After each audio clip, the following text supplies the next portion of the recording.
இந்த ஆகாய தாமரை.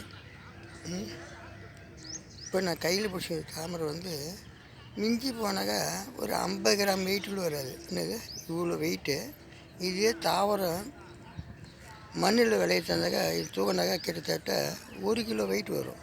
என்னது இது 50 கிராம் வெயிட் கூட வரல. என்னது எடை போடணும் 50 கிராம். இதெல்லாம் காற்றுப்பை. இதை இருக்குது பாரு, இதெல்லாம் காற்றுப்பை.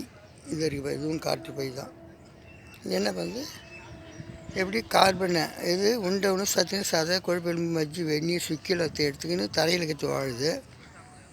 ஆனால் இது என்ன குளிர் காற்று வெப்பக்காற்று கார்பன் ஆக்சிஜன் ஹைட்ரஜன் நைட்ரஜன் ஈலியத்தில் வளர்றது. இது தண்ணியை உறிஞ்சாது, தண்ணியை சேமிக்கும். இதனால தான் இது ஆகாய தாமரை. ஆகாயத்துக்கும் பூமிக்கும் கனெக்ஷன் கொடுக்குது. என்னது ஆகாயத்துக்கும் நீருக்கும் கனெக்ஷன் கொடுக்கல. இது ஆகாய தாமரை.